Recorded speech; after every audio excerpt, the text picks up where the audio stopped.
I forgot to set up the camera. Yep. There's a rattling in this headphone. There's a what now? A rattling. It's fine. That is weird. Oh fuck, you can see me now. Quick, turn the camera off. 1 second. No, too high.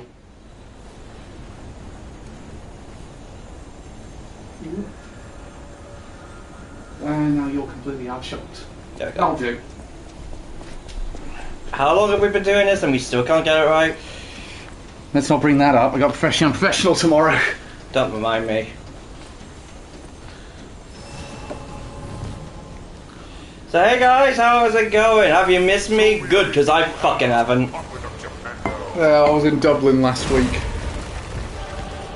Yeah, he was at a conference of my people.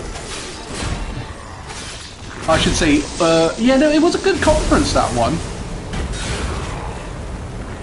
Any interesting topics? Yeah. You mentioned there was an assistance dog one. There was some assistance dog stuff. There was some good ones about gender and sexuality as well. Oh, that's cool.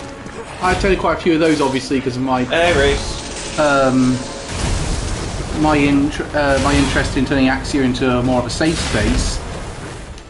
So. See, like it wasn't before. Like, Axia, until my campaign, Axia was never a safe space for the gays and the trans. But it was a case of you can always improve. The thing about civil rights is they never stay static. The weird, I think the only things I didn't like about the conference were the amount of time they expect us to go for. It's not a safe space for Cal or the bullying. Yeah, Ren shared me a headline today. Apparently a tribunal has ruled calling your boss a dickhead is not a sackable offence. You say that like you were planning on sacking us, like you were just like, damn it, my plans have been foiled. No, I just found it interesting. I can no longer fire them. I just found it interesting you decided to share that. I mean, you never know. You never know. He might have just felt threatened by you. Fair point. I mean, it was all really bizarre. So the things I didn't like were, one, there was a length of time they were expecting us to keep going. Because it was, the first talk was always at 9, and the last talk was ended at 6. I mean, it's not too much of a time, it's like 9 hours. Yeah, but you only got like an hour and 20 minutes break, really, and if you decide not to skip a few of them. I actually did one of them. You did one of them, or you skipped one of them? Well, I obviously took. Because you said you did one of them. That implies like, yeah, I fucking hope you did. I hope you went to an alternate conference and went to at least one of them. No, I mean I skipped a couple. I only skipped like 1 or 2 times. Like one of them was to watch the Nintendo Direct that happened. Of course. I knew we were going to be covering it, but at that point I was so fucking tired. I was like, shit. I was like, I am so ready to. Fucking disruption, honest to God. What? Also, hey, well done. 150, Jesus. And there's DLC coming in the next few months. I hope there's a fucking multiplayer mode, otherwise we should be going for another 200. I can't remember if it's the DLC if it's in the main game, but Futo PI is on the list. One of the ones I found surprising was I thought they'd use this game to promote just like upcoming or current stuff. But Big O is one of the DLCs, and I was like, wow, that is that's a throwback. Anyway, back to the conference. I'm interested in that. The other thing I didn't like was the food. Yeah, you said the food wasn't great. The food was dreadful. Like I remember thinking how much money we spent to get a thing in there, and they basically did subpar school lunches. Oh damn! Like honestly, that pizza, I turned it down. Please tell me it involved chocolate crunches, or like on the Friday they let you have chips. No, they put potato wedges with everything. That was always the accompaniment. The burger was dry as anything. chicken tenders they gave us were just breaded crap. What did they have put on the burgers? That's a big factor. You had to assemble it yourself with like lettuce and ketchup and stuff. Prepared his ears along with Big O, few other random old 80s, mostly 80s that people don't know. To be fair, I did need a bit of a wiki when I saw that trailer. The pizza was so. Evie took a smell of it and refused to eat it. So it's essentially so it's like Chuck E. Cheese level pizza, pretty much. Pretty much, yeah. I had to go down the road to get some food on the last day because I was just so sick of it. I thought, I am not having this pizza because I know we're going to an Italian restaurant tonight and I want to have a pizza there, and I'm not. Yeah, I'm surprised you didn't just go out to eat every day in that case. Because I didn't realise how bad I thought the first day was just a blip, but by the second day I realised, oh, this isn't a blip. These guys are just. I mean, if the food, I mean, let's be honest. The first day is like to make impressions. If it's going to be bad the first day, it's going to be bad the rest of them. What was funny was they had a barbecue for like after the second day, people to attend. Thing is though, it wasn't part of the conference. You had to pay extra for it.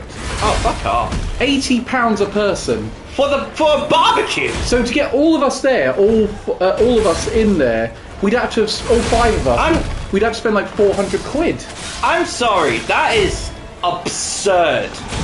Like £80 for fucking barbecue. Like hell, I'd say 20 would be too much. What fucking over like what would probably just be from the sounds of it like a multi-pack of Russers or something like that. But it's alright because the restaurants Evie booked us into in the evenings were really good. She found us some really good places. There's a nice Greek restaurant called Corfu. That was nice. I'm not. Why am I not surprised that you all went for Greek food? To be fair, I didn't book. Me and Mum were in charge of that one. That was all on Evie. The Indian place you went to on the second night was really. Come on, good. Let me hit you finally. I had some brilliant Carolyn coconut chicken. That's cool. And the last place was a really good Italian place. Proper pizza oven as well. But no, that was the only thing I didn't like about it. Some of the talks about it. Also, they did that usual thing of people going up to make statements when they ask about questions.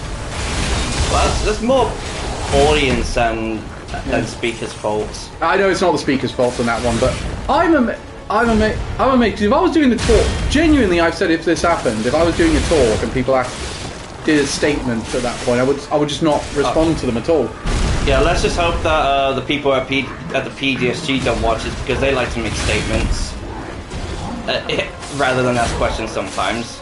I don't know. In all fairness, I like with Luke Bearden talking about Luke Bearden's talk at the last one. I was kind of tempted to like sort of do less of a question but give an example because I think it was talking about self-inferiority complex or something like that, and I was kind of sort of thinking of talking about how I sometimes feel like I have a bit of one because my brother and all my cousins went to uni. They all got my youngest cousin's currently in uni, and yet then there's me, a fucking college dropout. Hey, you got a job? Yeah. Like they always go on to like, yeah, but you have the best job of all of us because my brother works in IT. My cousin Emma's an accountant. My other cousin, I don't know what he's doing. And but I'm just like, yeah, but considering how much you've done to get to that, and I'm just like, I just sort of piddled about. Forgive me for just being a bit inferior. I'll say you earned your place, man. Yeah, I'm not denying that I haven't. It's just again. I think it's just what it's like. Yeah. I feel like they've worked so much harder than you have. Yeah. It's okay. Here's a question. But the basic, I did enjoy my time in Ireland though. Yeah, sorry. Continue that. I did enjoy my time in Ireland. The next one's not for 2 more years. Oh really? Yeah, but it's going to be in Spain. The next one. Oh yeah, you mentioned that. Yeah, so they're basically going through all the countries that have said they're going to boycott Eurovision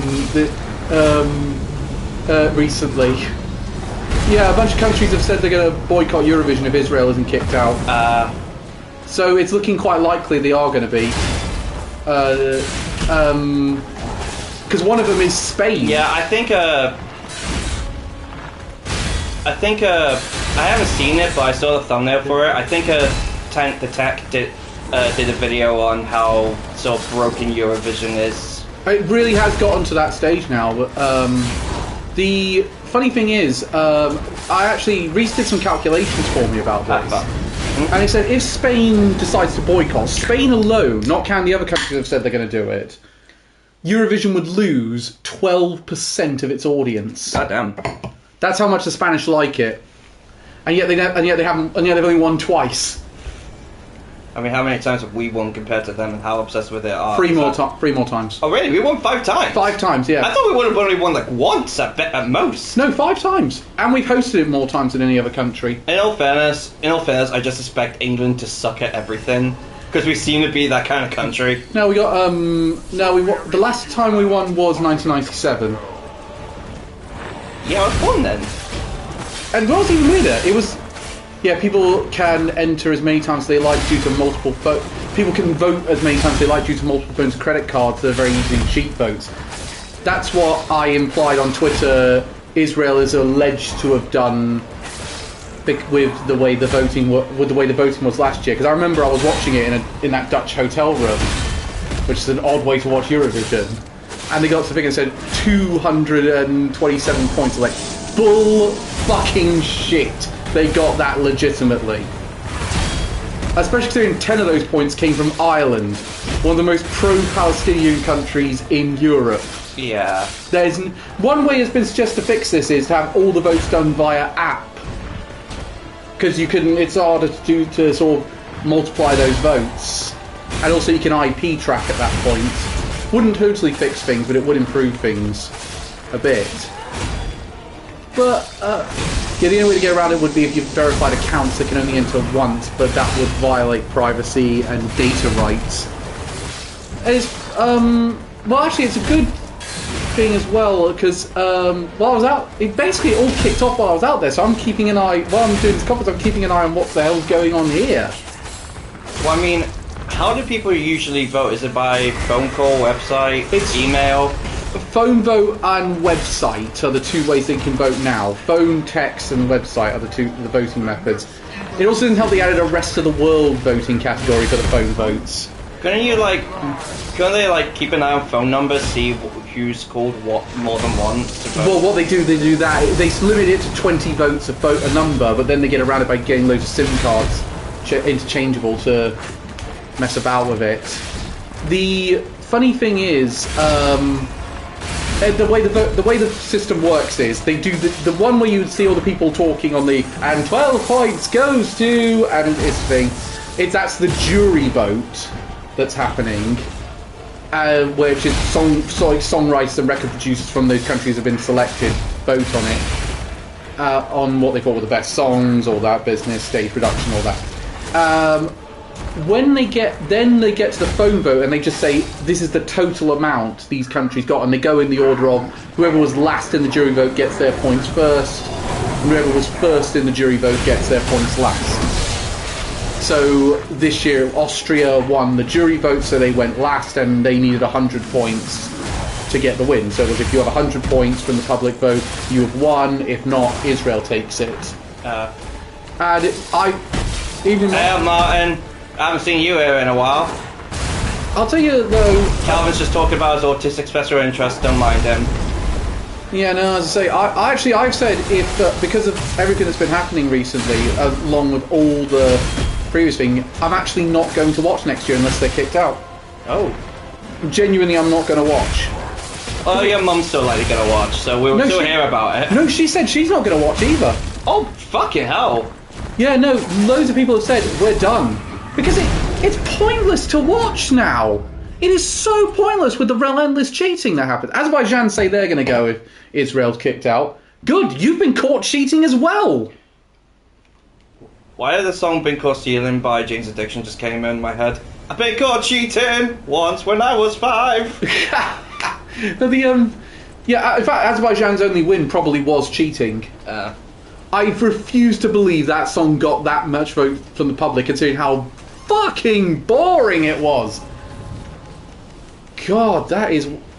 Also, they got through the semi-final one year by bribing the jury. They got no points from the public vote. They qualified to the final purely on jury vote. Something's fishy there. Yeah. I think the UK though has a procedure. We've had 2 years in a row. We got 0 points from the public. Have we been good either year? No. Did you hear our entry this year? Yeah, exactly. 0 votes. That's probably why. It's funny because it's really felt like in 2022 we kind of were back because we came second, and we won the jury vote. Just get architects in there 1 year. We'll be fine.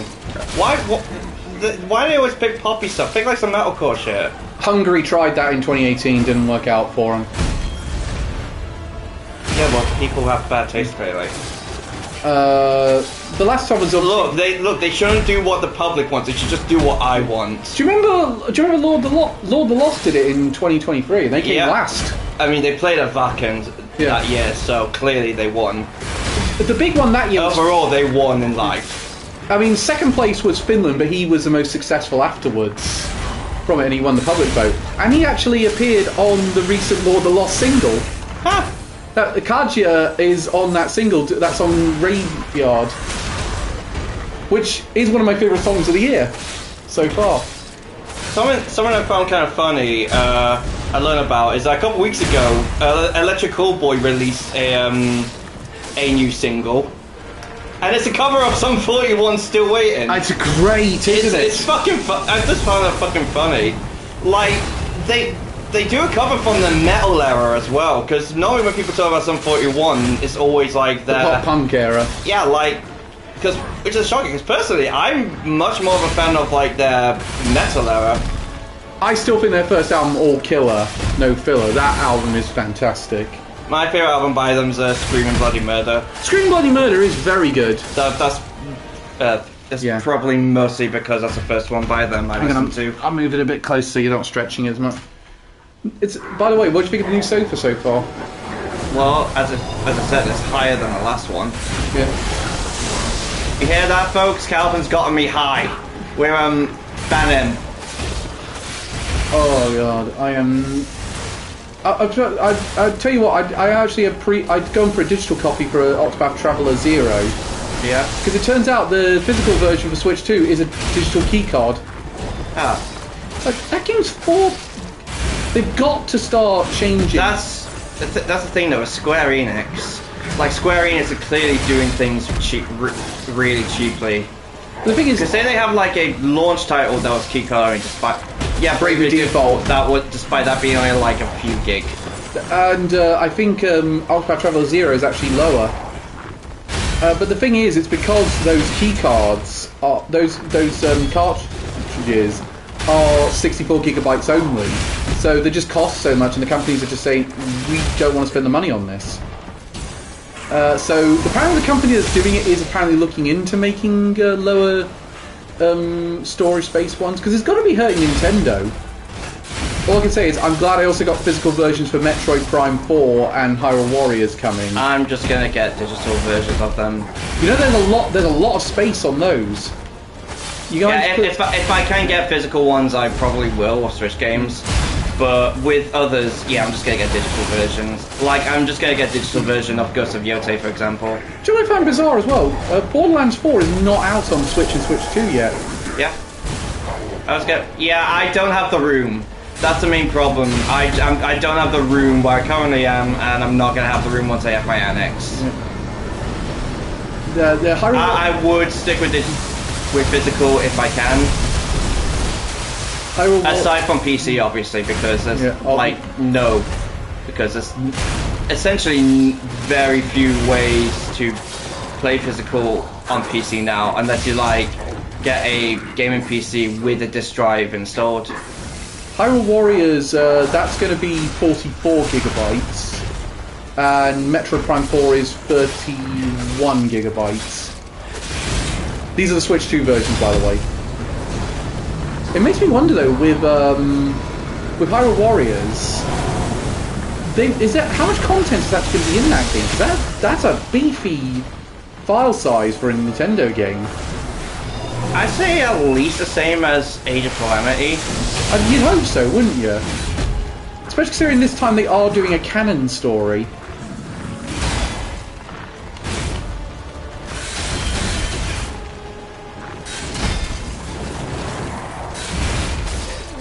Alright, you know what? You're really close. Time for a. Ladies and gentlemen, it's time for another episode of The Good, the Bad, and the Stupid, because I have a fun one. Good, Bad, and Stupid for horror movies with dumb names. Ooh, well, bad one would be the Bye Bye Man. You took the words right out of my mouth. Bye Bye Man. That is a terrible name, and it's a terrible movie. Yeah. For a good movie, my first thought was Nope. Because let's be honest, Nope is a dumb name for any movie. Yeah. Let alone a horror. But it is a really good movie. Yeah, it's really good. Particularly the amount of effort they went into the without giving anything away. Fuck. Yeah, continue. Wasn't that terrible? That was a terrible Slender Man movie. That was. Do you know what's weird? There's actually a couple of good YouTube movies that are Slenderman based. Well, yeah, Marble Hornets is the obvious Marble one. Hornets and Everyman Hybrid. Never heard of that one. There is one. Yeah, there's another one called Wendigo that's not very good because they shot it. They shot it a bit weird, but you know, Everyman Hybrid is the idea is it's an exercise video thing that you don't realise is a Slenderman film until really late into it. Even though you can spot Slenderman in the back of a couple of shots. Oh. Let's see. A stupid one. It's got to be Killer Clowns from Outer Space. Yeah, Killer Clowns from Outer Space. That one's so dumb, but in some ways it's kind of fun. What about? Another one you could do is Attack of the Killer Tomatoes. Kind of, but I think that one was kind of. I don't know, because some of those were kind of meant to be stupid. It's a bit like Sharknado, yeah. Which, by the way, I don't like any of the Sharknado movies, even in an ironic sense. I have not seen any of them, I just know them by reputation. I've seen 3 of them. How? Why? I was reviewing them at the time. David Hasselhoff's in the 3rd one. Actually, the 3rd one was full of cameos. David Hasselhoff, Jedward, Chris Jericho. Oh, please tell me they get murdered. No, that's the annoying thing. Oh, fuck off! But they didn't kill Penn and Teller. You have Jedward in your film and you don't fucking kill them. Oh, they did, but they did kill Penn and Teller. Annoyingly. I would definitely take killing Jedward over Penn and Teller. Who wouldn't? Or would you pick 2 of the best magicians of all time, or guys that haven't been relevant since 2007? And represented Ireland twice at Eurovision. Okay. I'm sorry. We refuse to have anything metal. Yeah, Ireland has Jedward twice. Get fucking Molly in instead. Oh, you would have liked their 2024 entry because it was essentially it was kind of a. Yeah, there were 6 Sharknado films. It was basically they entered a sort of like goth metal Lady Gaga. Oh. Called Bambi Fug. I want to be correct on this one. I believe Bambi has described themselves as non-binary, so I want to be careful on which. But I'm not sure what pronouns they prefer. But I've got tremendous respect for them because they gave a great performance despite the fact they were relentlessly bullied backstage. Was that because non-binary? No, she's. They're very pro-Palestinian, and the Israeli delegates relentlessly bullied them by filming them against their will and tagging them in shit online. That is very illegal. Yeah, and it's against the rules of Eurovision, which, by the way, they saw no repercussions for. Yeah, how the fuck have they not been kicked out just for that? Do you know what I found amazing as well? The Spanish broadcast company got in trouble last year from the committee because they were also bullied constantly by the Israeli team, but weren't kicked out. Yeah, as to Reese's point. But to that point, the other thing that happened was they mentioned how many people died in Gaza that day, and they got a fine for that. Meanwhile, I want to point out in that same semi-final, the Israeli commentators made a directly racist comment about the Armenian entry and received no repercussions. Yeah, I think it's just clear Eurovision's incredibly biased at this point. Yeah, they are, but there is some good hope, which is, at the minute they look like if they do keep Israel in, they're in financial ruin. Yeah. And they actually have new. The executive leader has said he's quitting, and they're splitting the role between multiple individuals. So it looks like there is a massive shake-up going at the organisation, which could lead to good change. That's good.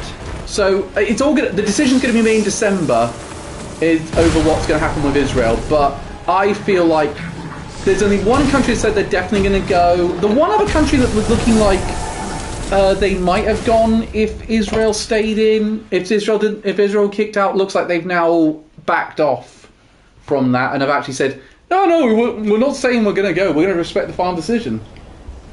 Which country is that? Germany. Oh, come on, Germany. You're the country of fucking quit. You might as well. No, they're one of the biggest financiers of the competition. They go through to the final automatically, no matter what happens. You go through to the final automatically if you're either the winner / host, because the winning country always hosts next year. Okay, I know the perfect way to get Israel out. Germany go up to the presenters and say, okay, I'll tell you what, if you kick them out, we'll let Electric Callboy be our support this year. And then they'll just instantly they'll just be like, get the fuck out of here! No, Electric Callboy tried. They didn't. They tried to enter Pumpit as a Eurovision entry. It didn't work. Yeah, which is so stupid. Hopefully they did. Please tell me they've tried again. They haven't tried again, but they have said they're open to it. They should have tried submitting again with Elevator or Operator. That will probably have gotten them in. You can't shoot a video for your song until after the competition, or after you've been accepted. You're very limited on how you can release a song you want to enter into Eurovision. Oh, that sucks.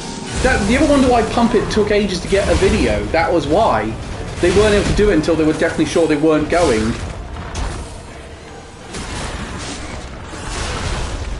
What else is going?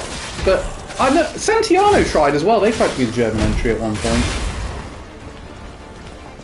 Didn't succeed. We need the Eurovision just for metal bands. We got it. It's called the Metal Battle.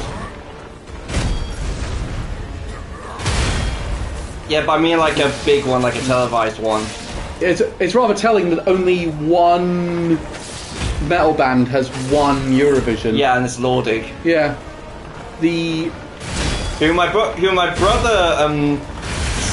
My brother says he really enjoyed it, but he does sort of laugh about the band, like just sort of like going on about how like they just go on wearing like big monster costumes, just like this is metal. Metal's like a lot of metal bands just do that. Can you imagine though? At the time they won, they weren't giving away what they actually looked like without the makeup on, and they had to keep that makeup on in Athens, Greece. In May. Yikes. They also didn't have a lot of money at that point. They had to basically self-finance all the special effects on the stage. Oh Jesus, really? Yeah, honestly, winning Eurovision was the best thing that happened to them. I think they would have been financially screwed if they hadn't won. I mean, I don't think they still... Let's be honest, by the sounds of it, they wouldn't still be around if they hadn't won Eurovision. They really wouldn't have, yeah. So, there's a band that made their biggest success in Greece. Brought the contest to... And of course, if you win, you host the contest the next year. So that's why Austria is hosting it in 2026. They won this year, so you host it next time. The only time it happens is if the country can't host it for whatever reason. So, for example, 2023, the contest was held in Liverpool because obviously you can't hold a Eurovision in Ukraine. Yeah. What? I'll tell you.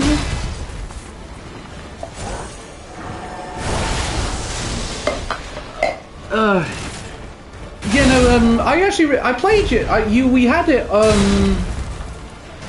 the Hungarian song, Eurovision song that was a metal band on our Vakken playlist a couple of years ago. That was 2024, right?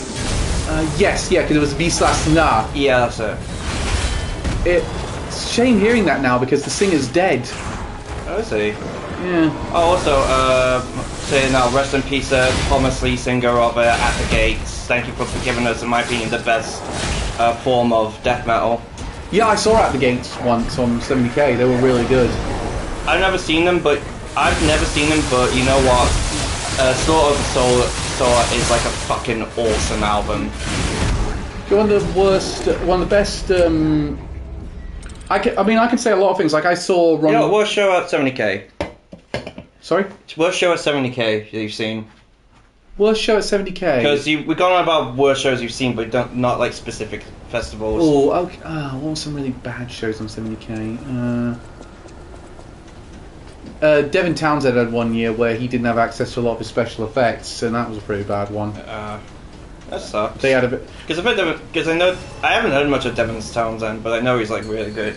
Ren likes him a lot. The only album I know by him is Ziltoid.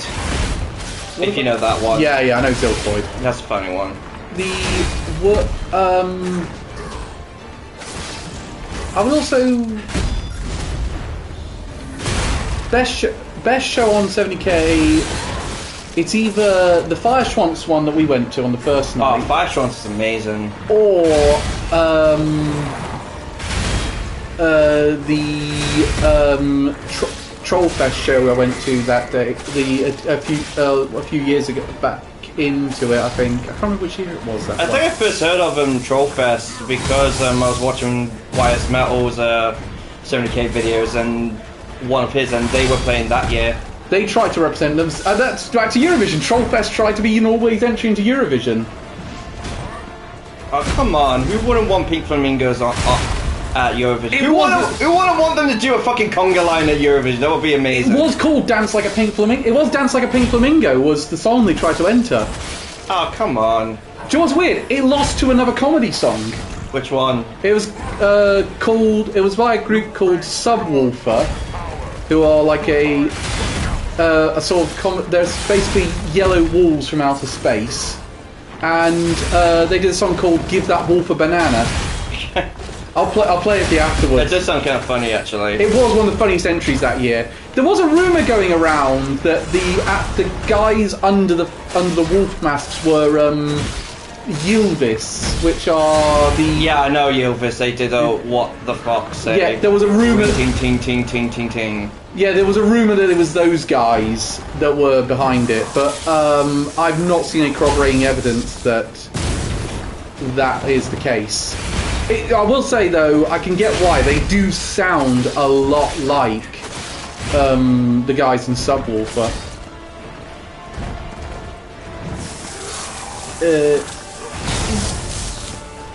I remember watching the episode of Gogglebox where they reacted to that entry. That was bizarre. I haven't watched Gogglebox in a long while. No, Mum mentioned they reacted to Eurovision this year, and the big reaction was Espresso Macchiato. Well, yeah, I think it's like the big song that came out from this year. Yeah, well, it was rather telling because they, just annoying. They were 1 point away from overtaking Israel. 1 fucking point. That is fucking bullshit. And especially considering that Israel song this year, even if you want to put aside the genocide, which you really fucking shouldn't. But yeah. That song was so fucking boring! I remember falling asleep listening to it. Not literally, I imagine. I think I was actually literally because I was... Really? Because it had been such a long day that day with doing all the Pokemon.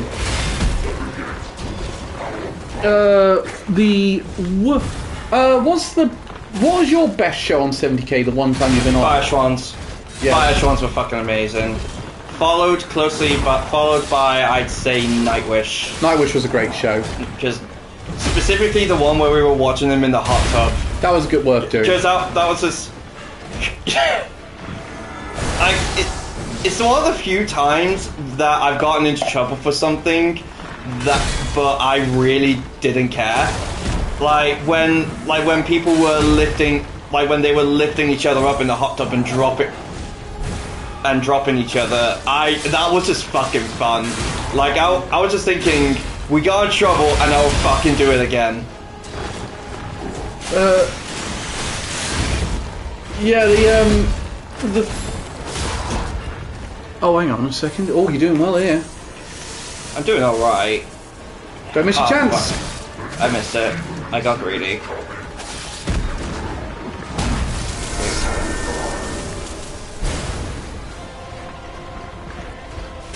I think when we get to the end of the year, I'm going to have a really hard time picking a game of the year because there's been loads of really good stuff already, and there's even more good stuff coming.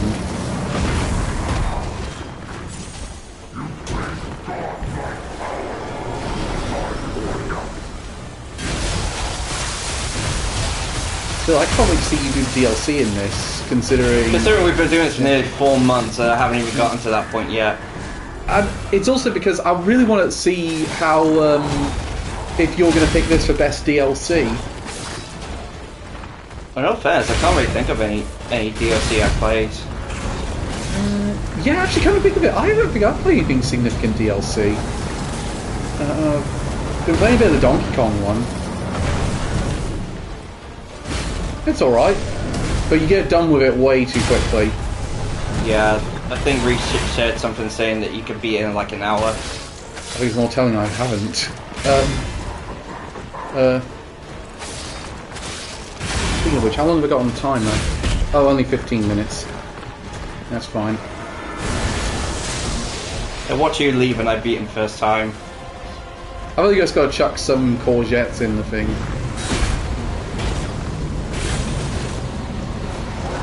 Yeah, far away from it.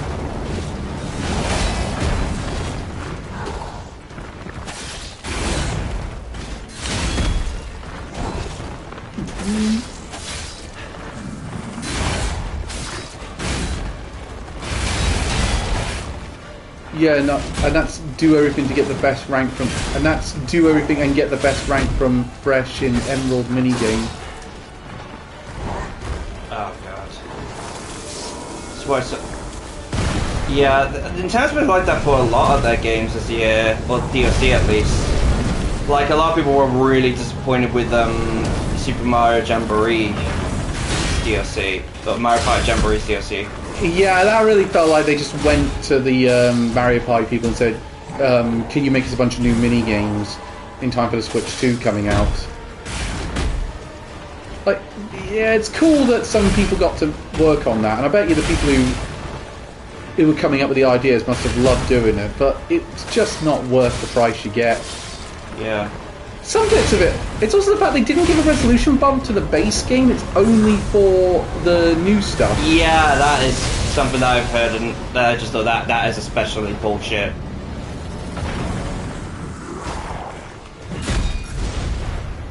Really? Ah. Keep me this time that.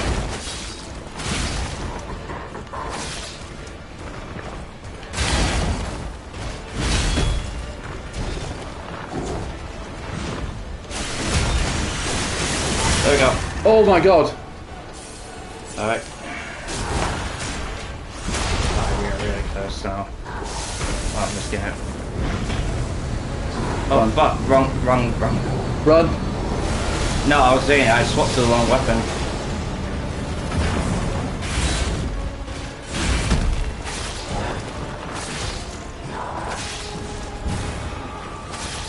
Can I get it? Can I get it? Can I get it? Yes! There we go! Told you I didn't need help, Reese. Oh my fucking god. We're going to DLC 2 Island. fucking streams. And you know what? I don't know how to get to the DLC. Hello, Ripley. I'm fucking looking that up now. Hello, Ripley. Come on, come Took us here. 40 minutes that. Who's a good girl? All right, you are such a fusspot. Yeah, she is. I don't know. Is it her sense of duty or her contempt for me? Or does she truly care for you? Let him who have understanding reckon the number of the beast. For it is a human number. Its number is 666. I live alone. Sorry, just that voice. Oh, you're going to give her peace or liberate her from Arch? Okay. I've given her peace. Yes. I suppose that was her wish. Is it just me, or does he sound like the Beast from Beauty and the Beast? Beyond her That's a weird crossover. knowing the truth of people's minds. Also, this is Simon. I don't think we want to be comparing him. Oh to no, no. For Sophia, her pure heart was a tonic for my pain. All the Metacritic scores out for Sonic Racing Crossworlds. 82 on Metacritic. Still not worth £65. Have her in the end. So I tried to use this power to hold her. Even if Okay. Okay, I need a certain item, apparently. Oh, it's fine if I'm gone. But Story of one who dreamed. watch out. Unfortunately, his dream didn't put him in jail.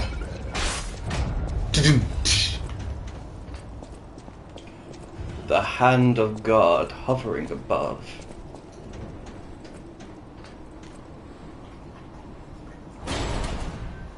Okay, I think there's a stargazer close by, and then it's literally like the final boss after this. yeah, we're going to do DLC first. Yeah, obviously. Up, and out. Now him, We're going up he to really the scared top. me. A Jesus. human becoming a god? Yeah, Ren's not the only one making High School Musical references. But a puppet becoming a human, now you have my attention. Suit yourself, but sounds fun to me. I wonder, what'll happen now? You're good. What a thrill! But I do know one thing. I You're give my life! And I'm Not for other, but for you. Oh wait, we're going down. We have to do about. Oh, it's short, boy.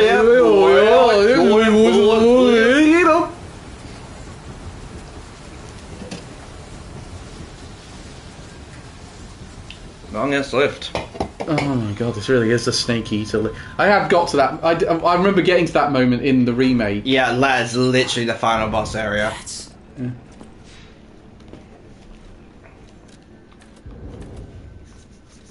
People have been talking recently Recruit about. vitality. Do you know how bizarre? People have recently been talking about the idea of a Sonic Heroes 2. Huh. Why would you want that? Okay, one sec. Let me check, see if I have that. Yes, I do. And so, okay, we need to go to the Path of a Pilgrim.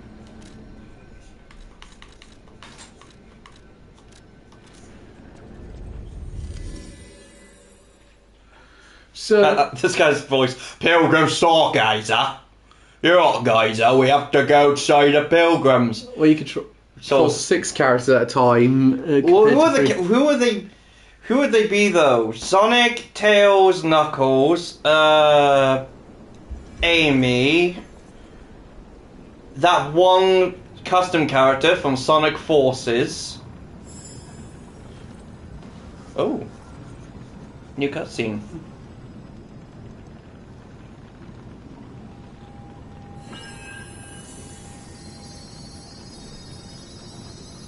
That's all. What butterfly? Racist. Where the fucking black butterflies? it feels like There's a Okay. guide us. there's a type of butterfly that flies across most of North America. Their migration is actually multi-generational. They'll never finish, but their grandchildren will. Oh.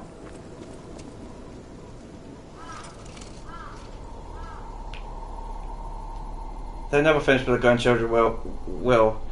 Sounds like a very weird ad for erectile dysfunction.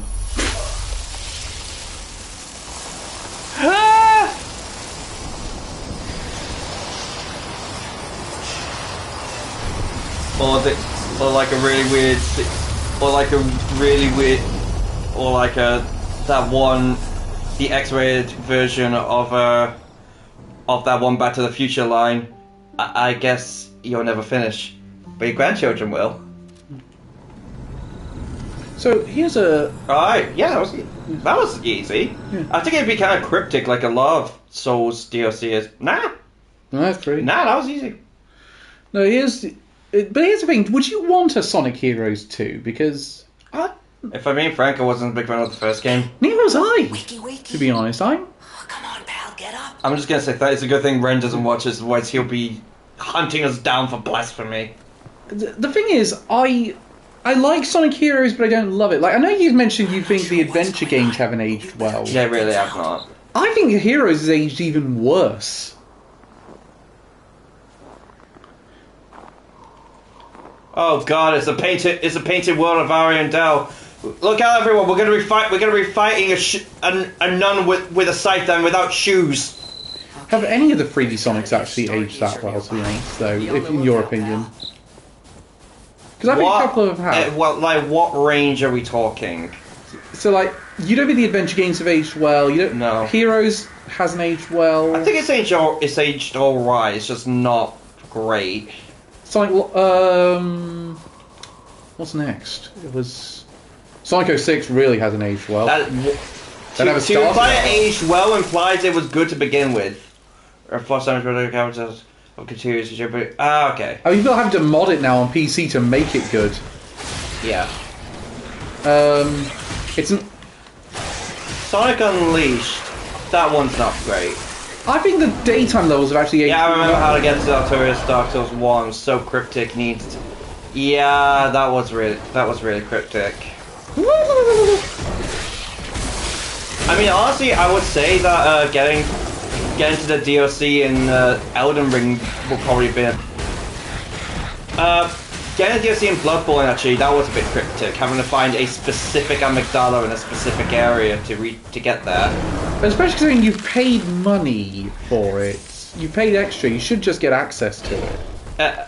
I mean, I don't mind it because you still have it. You just have to find it. And plus, Souls-likes do have to be. Yeah, I had to look up a guide for Bloodborne as well. Dark Souls 3 is really easy. To get to the painted world and that, literally all you need to do is go to a place you have to go anyway. And there's just a guy, and Gale's just there next to a bonfire. And what do you need to do to get to the Ring City? Go through the first DLC. I also being grabbed by the amygdala in Bloodborne. They had a question on There's a. I can't remember how cryptic it was for Dark Souls 2. Dark Souls 3? Dark Souls 3. I said Dark Souls 3 was really easy. Yeah. I think. I think Elden Ring is semi-cryptic, but it's more in the case that you have to beat 2 specific bosses. You can't just go to the DLC straight away. Demon Souls never got that DLC. Had no DLC. Yeah, that never got DLC. Which something that I think a lot of people were kind of hoping with the Demon Souls remake was that they would finally do the content for the 6th Archstone. Because you notice in Demon Souls there are 6 Archstones, but you only get access to 5. Originally the 6th, I believe, was going to be DLC. So they were kind of hoping maybe they'll finally actually Bluepoint will finally actually do it. The thing about Bluepoint is they're really an artist restoration company. Yeah. So I mean, you say that they added new content into what's cryptic. You need 3 keys for each DLC, then teleport to the shrine. Oh yeah, that's right. In all fairness, I've not played Dark Souls 2 in years. As I said before, I'm very much one of the Dark Souls 2 haters. Is Sekiro get DLC? No, that didn't. Sadly. Yeah. Which is a shame. I would like Sekiro DLC. I wonder if that was an Activision mandate. I don't know.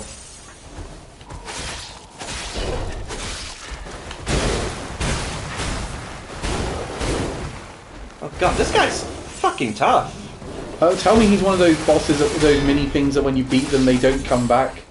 I don't think he will be. In all fairness, this is meant to be late game content, and I've never been through this before. Like, it's a bit of Oh wait, is this a new weapon?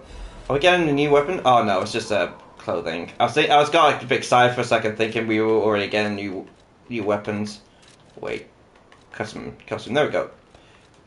Let's put it on. Winter.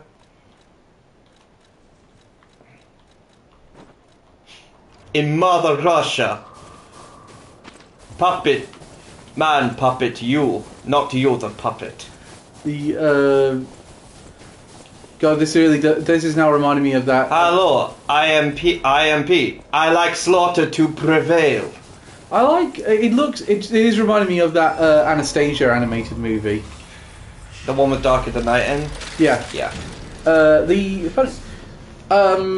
funny thing about that movie is this is the Kelsey Grammer gets a line in it where he just said they're travelling on those fake passports and they don't realise that Lenin has changed all the passports to be red now because and he just says it's what they hate about this government. It's Stalin at the time. It's like it's what I hate about this government. Oh, go. Sorry, continue. He just says a line to Dimitri. It's what I hate about this government. Everything's in red.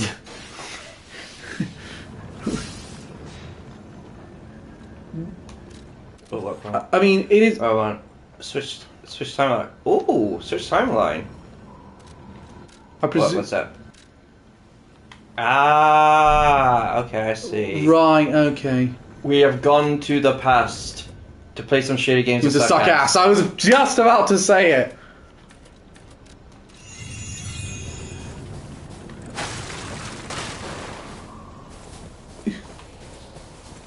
Alright, if you guys thought I sucked before, you're gonna fucking hate me now. Because if there's something... Because if I'm playing some... The one reason I'm good at games like Dark Souls 3 is because I play the living shit out of them. Now that we're going through something I've never been through before, prepare to watch me fucking suffer. My face is a lot redder than normal on that camera. Fucking hell. Do you watch Cynical Review's newest video? Yeah, you mean the one so white? Yeah. Yeah. Good video. Yeah. It took it like 30 minutes to get into the movie, but... That's how much behind the scenes drama is going on. Yeah. I did not know about all that drama in all fairness. Okay. Yep.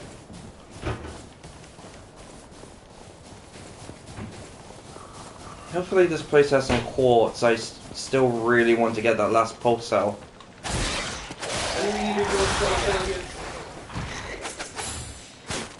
Did I say something that implied I didn't?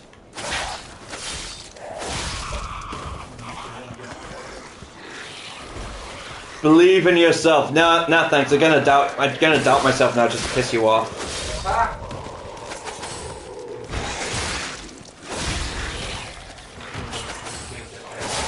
I'm pretty sure every Soul DLC features time travel. Do they? Do they? I don't think Bloodborne does. I think there's more interdimensional travel. Okay. I think that's more because I think it takes place. It's called the Hunter's Nightmare, so I think that takes place in a dream. I don't think that's in the past. Elden Ring, Dark Souls 2 or 3 rather doesn't. Dark Souls 3 doesn't feature time. Well, no, wait, no, it does, because of the boss fight against Gale at the end. Isn't Bloodborne going into purgatory for hunters? After they all die? I don't know, that's the thing. It is. I don't really know. I always thought it was just like some weird alternate dimension thing, I don't know. Elden Ring... Yeah, Elden Ring is a pass that is... goes back in time, I'm pretty sure. Does it? Yeah, because it's because it's about it features Mesmer, Queen Marika, and Verdan's still in a good state. Yeah, but you did kind of cause a time paradox. Giraffe, no! It's a seat. Wait, it's a giraffe. Soulfield. Oh my god, you mean teleport me to transport to The Last of Us? Do you know the weird? Quick, change the ending so the sequel doesn't suck. Do you know they had that thing on Mock the Week? Okay, what is that? I think that's a monkey. Gorilla, I think. It has bamboo. It has bamboo face though. Don't you mean baboon? Not bamboo. Don't fucking correct me. It's that scene from Prisoner in Groove. Tell us what the talking llama is, and we'll burn your house to the ground. Don't you mean or? Tell us what the talking llama is, or we'll burn your house to the ground. There was that Mock the Week joke saying why we get a giraffe the next season just for no reason. Before we go into headlines, I just do Nicky, the giraffe, who will be just wandering around the studio for no reason. What's your most underrated Mock the Week joke? Like one that you don't think gets mentioned enough. Mine will probably be an Ed Byrne one from like I can't remember what Unlikely Things is. Maybe it's like Unlikely Things said at a crime drama, and Ed Byrne says, "Alright, everyone be cool, this is a robbery! You, in the Game of Thrones shirt, what did you say about being cool?" I'm not sure if it has it. It was unlikely things for a continuity announcer to say. All right, ladies, it's time to rest. Light some candles, pour some wine. Because it's time for Dark Greens Go A Bit. Yeah, I remember that one. One I don't know if it's mentioned very often, but one I just really like in general is one for unlikely pickup lines. Your father must have been a thief. I'm gonna catch him if it's the last thing I do. Your father's going to prison. That was great. Bad monkey, bad juju. Would you what's that reference to? What, bad juju? Yeah. I don't know. I think it's like a voodoo thing. You remind me of a babe. The babe with the power. The power of voodoo. Who do you do? Do what? Remind me of a babe. No, one. I think my favourite one I liked. One of the ones I really liked was. Would you like lashes? Would you like longer lashes? Why not show a bit of ankle in Saudi Arabia? No, or would you like lashes with more volume? Lashes! That one's great. Shit. The one where I was pissing myself when I saw it, and everyone talks about this one, so it doesn't count, was just, welcome to the bakery! Yeah. They won the one they had to cut it out, and it was only on Too Hot for TV. One was Dear Point of View. Watching Queer Eye for a Straight Guy made me think that if I made gay friends, they'd give me fashion tips. Actually, they fucked me. And I think they were worried about how they were going to proceed further. Another one I really like is now time to present you, Rhys James, because Ed Gamble's not available. That was good. Oh. Yeah, I don't know about you, but I was kind of shocked when I learned that Ed Gamble likes some metal music. I was a little shocked with that one because I was just like, you don't really? You look like someone. You look like you'd be standing outside of Brendan Urie's dressing room with a net. I like the when they were doing the gender swap app on that. They said to Rhys, "I look like your fit mum." To say, Rhys, I come to pick you up with no knickers on. The other great. That's just in between us to replace Rhys with Will. Yeah, and then let's go to, and then Rhys Jones put it on his one, and Ted Gamble yells out, "Jailbait!" No, a joke I really love is I think 4 years. What the answer is 4 years. What is the question? And then Rob Beckett went, "Is it how long it took for me to get over seeing my dad in the bath?" And then Josh Whittaker says, "Not as long as it took me." He's like, "Really? Yeah. What are you doing? Look at my dad." That's good. I love that one so much.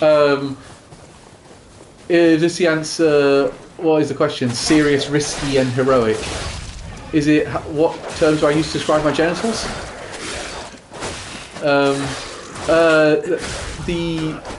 Snap, Crackle, and Pop's DJ names. I always thought that one, Serious, Risky, and Heroic. Is it what was the original title for Professional and Professional? Take your bets on who's who. Reese is Serious. Is it the name of Donald Trump's autobiography? No, definitely not. I'd go with Reese is Serious, me is Risky, and you is Heroic. No, Reese is heroic. I'm the risky one. How am I serious? Because you don't like jokes. Me and Ren do a childish jovial joke, and your reaction is, oh. Because it's usually at my expense. Not always. Ren does like a dumb dad joke, and you tell him to fuck off. Yeah, because some of them are dumb dad jokes that I don't deserve. That's stupid, but it's funny in how stupid they are.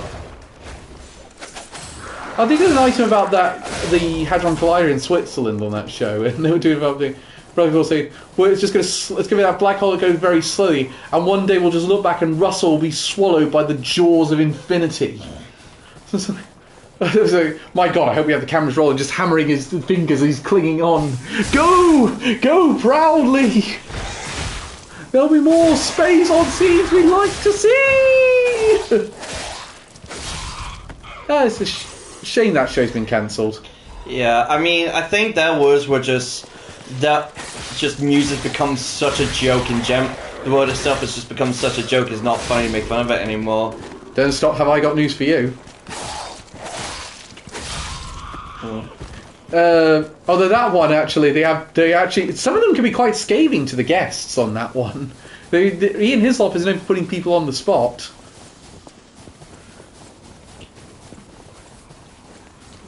Gary Neville hosted it around the time he was going to be the commentator for Qatar. He didn't get out that one scot-free.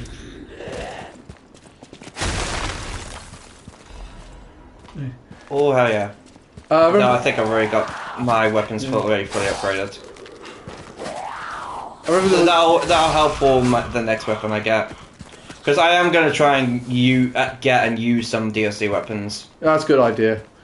If I can actually fucking get past this, because Jesus Christ, I'm doing really badly at the minute. I'd like to know once again, I said this in another stream, but I'll say again, you are way more patient with me than you are normally with Ren.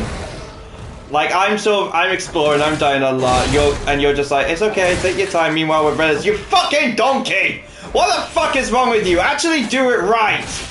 But the thing is, he does it in areas where you think there's definitely nothing there, or in games where there's definitely nothing there. You're playing fucking a Dark Pictures anthology game at the minute. Those are games where you sometimes need to explore to find items so characters can survive. God, I am so glad it's the last Dark Pictures we're gonna have. Yeah, Devil in Me's not good. Because I remember seeing the trailer, the sort of teaser for it at the end of Little Hope, and I think it's Little Hope, isn't it? No, Little Hope was the one before. It was the one they did before was it was the one where it was the vampires are actually aliens. Yeah, I remember seeing the trailer. I thought, oh, actually, yeah, it looks kind of interesting. Only for it to be like, nah, it's another fucking disappointment. I do want to know what the fuck is going on. Because it's now as clear something paranormal or paranormal-esque is happening when it was not hinted at throughout the entire thing that was the case. So that does seem like it's come out of nowhere. At least with the one set in Iraq, that one, they actually do hint quite early on something paranormal is happening. Yeah.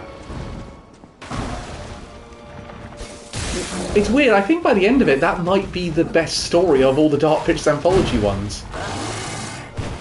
Yeah, I mean, at the very least, it gets you actually liking some of the characters.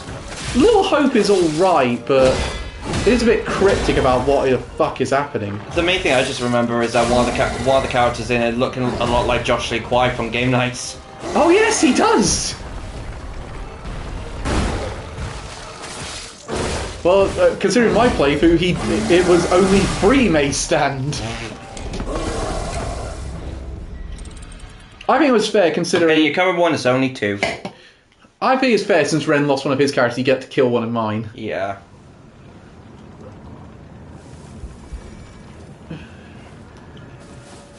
Good God, that game is wank though. Yeah, especially saying the Quarry was really good. No, honestly, I'm very mixed on the Quarry because mostly because I remember the ending and how sort of nothing it was. It didn't end and more just stopped. Yeah, that's the vibe. Yeah, I will say the ending does just kind of stop. Until Dawn is really good. Well, yeah, that's the only actual good one they have. And they made a movie out of it and completely changed the fucking plot. And that movie fucking sucks from what I've heard. Like legit, they turned it into a fucking time loop movie. They basically made another Happy Death Day. That's annoying because I liked Happy Death Day. You like that movie? The only thing I've seen of it is the Dead Meat show.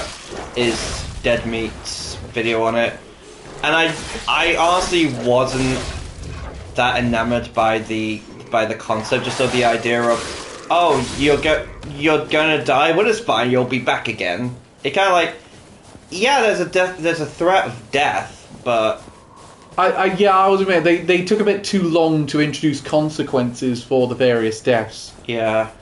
I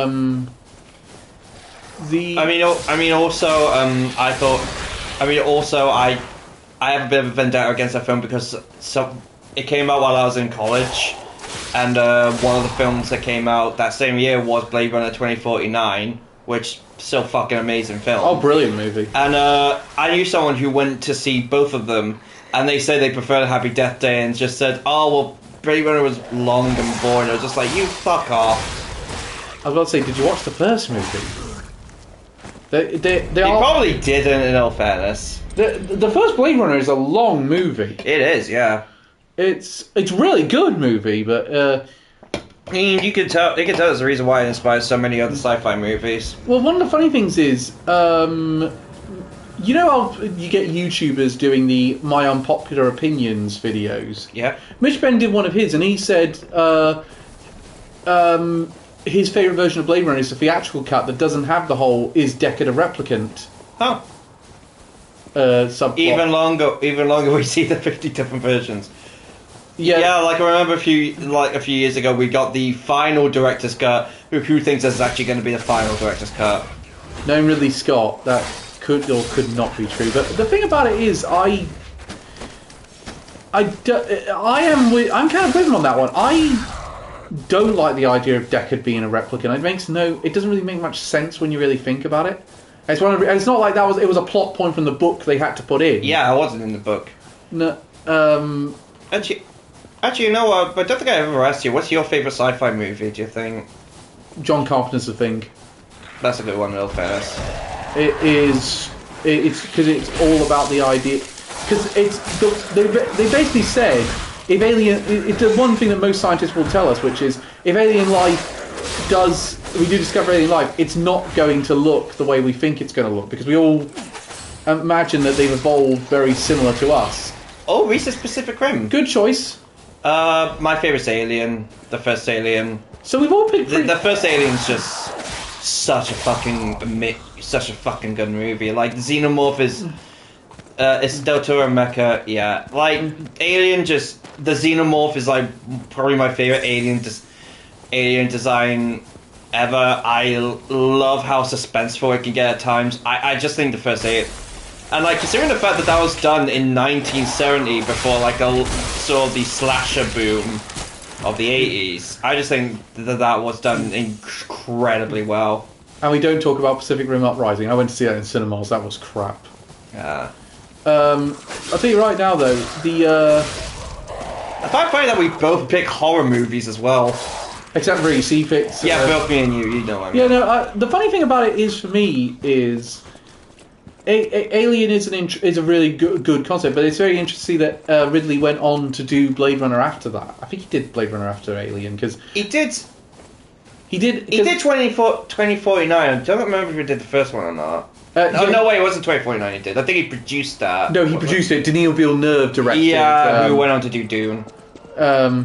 Which, you know what, I think Dune is probably in my top 10. Those films are really fucking good. Yeah, if you can. if you can get, I saw it in cinemas too. I saw the original in cinemas 4 times. Oh fuck! The I'll tell you though right now.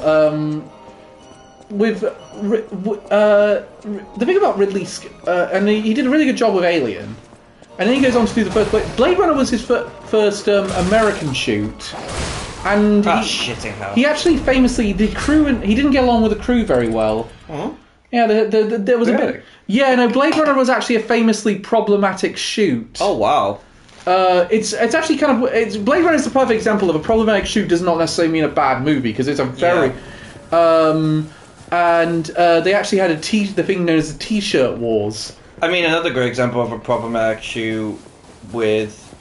I think it's problematic shoe at least, but with an amazing film, it's The Shining. Shining, yeah, that was a Because Stanley Kubrick was a fucking dick during that. Yeah, no, he's a massive perfectionist. When he was alive, he was a massive perfectionist. Yeah. Like the way... Like, I have respect for the dude for the movies he gave us, but fucking hell, the actor of Wendy did not deserve that. Yeah.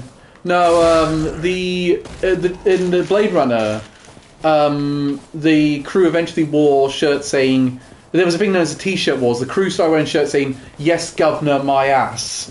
And he wore shirts, and Ridley wore shirts saying, "Xenophobes suck." One film that really was a problematic shoot, and it did turn out bad, Blade Trinity. Yeah, I've heard that. Snipes, it turned out so bad, Wesley Snipes actually sued New Line Cinema. Really? Over how it went. He didn't do any of the publicity for it. Oh, wow. Put it this way, I didn't know that film was coming out until I watched an episode of WWE because Triple H is in it. And he was promoting the movie on that. I was like, Wesley Snipes never did a single bit of promotion for that movie, and him and Ryan Reynolds did not get along at all. Kind of funny that they both came back for Deadpool then. Yeah, they kind of make fun of the fact they didn't get along backstage in Deadpool. The Blade Trinity so made a rift between Snipes and Ryan Reynolds until Dead. Oh yeah. Yeah. Again, 30-second delay. The other weird one is as well about it. Though that being said, Snipes did not help that film's production either. He apparently was stoned off his ass throughout most of the filming of it. Fucking hell. And he had a lot of contempt for all of his co-stars in that one. To such an extent, there's about 3 different endings to that movie. Oh, Jesus. Yeah, Blade Trinity is just a disaster. I mean, if I remember, I can't remember what film that was, but wasn't there a film where the director was bragging that, oh, we had 20 different endings and we picked the best one? I think I know the one you're on about, yeah. I can't remember which one it is. Yeah, because I remember the people did that Simpsons meme where we did 20 takes and that was the best. We did 40 takes of that, and that was the best one. Crow, that's it. That was the Crow remake. It was the fucking Crow remake. That's what it was. Oh, that movie is fucking appalling. That film isn't in that. Like, considering what sort the kind of story that the Crow comic is, and the loss we had during the original. The idea of making that film is an insult, and they just sort of made it and they made it from sort of a tragic film about a tragic story about grief and losing someone, and sort of a revenge part around that too. I'm so sad and emo. I'll tell you right now. TikTok girls fucking cut me. If I ever did go down through the list again, I would do my top 10 favourite movie theme songs with vocals. The Crows one would be up there. The original? Yeah. Yeah. It's Burn by The Cure. It's such a good song. And suits the movie perfectly. What would you put in that list then, actually? Okay, so we're going to have The Crow. So we've got vocal themes. Yeah. We're going to get a Bond theme in there somewhere. Yeah, which one would you say? Because the only one I really know is Skyfall. GoldenEye. Alright. GoldenEye's my favourite Bond theme, so that would go in there. I don't know if this would count Something in the Way from the Batman. Yeah, that one would count. I would say another one. I technically get away with it. I Don't Want to Miss a Thing by Aerosmith is the theme of Armageddon, but I don't think that's their best song though. Weirdly, so I'm not sure I put it on the list, and I'm not a big fan of Armageddon, so I don't think that. The Hero by Nickelback, I guess. Does that count? Because I know that was like for the music video they showed footage of I think the first Spider-Man movie. I want to go with New Divide for Transformers 2 because it's in that case, What I've Done from Transformers 1.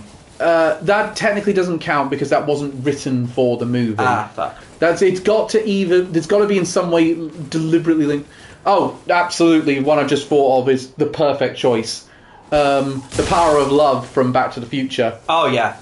Bring Me to Life from Daredevil 2003. That's a good choice. But no, the Power of Love from Back to the Future, perfect choice. Oh, that's a brilliant one. Yeah, absolutely.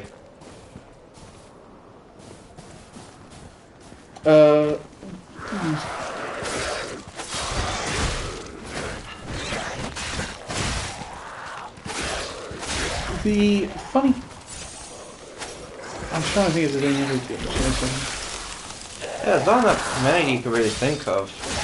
No musicals I would have as a rule. Yeah, obviously no musicals. That's like that would be cheating. Yeah. Even jukebox musicals wouldn't count. I think it would. No, it's got to be but we've had some good we got some good choices so far. What we counted Iron Man by Iron Maiden. That wasn't made for the film, but it's Iron Man and Iron Man.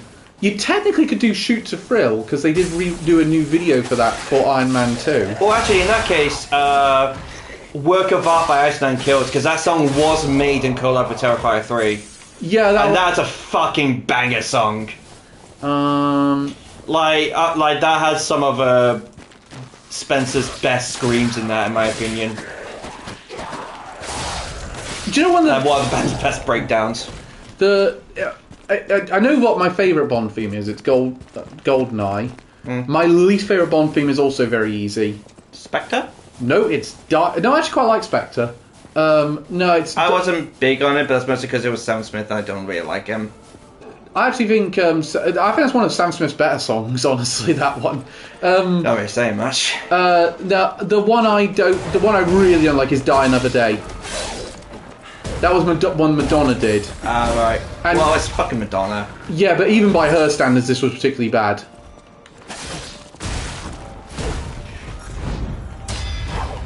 The one that Dell did Skyfall. I like Skyfall. Yeah, Skyfall's one of the best ones. Skyfall's a good one.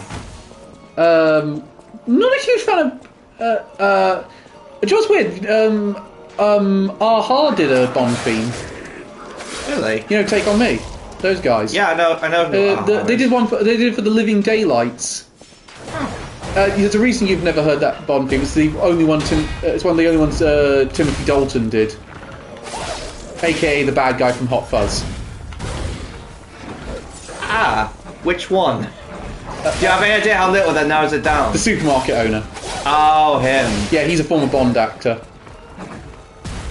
By the way, we never asked because it did actually happen one time. Did you watch that presentation on the Bond game that's been done by the Hitman devs? No, I did not.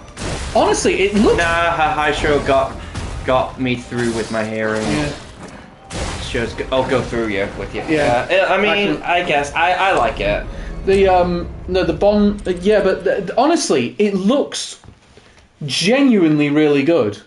Sure. All right. I mean, it just looked like it just look like Uncharted with a established IP. You can definitely tell it's made in the same engine of the last few Hitman games.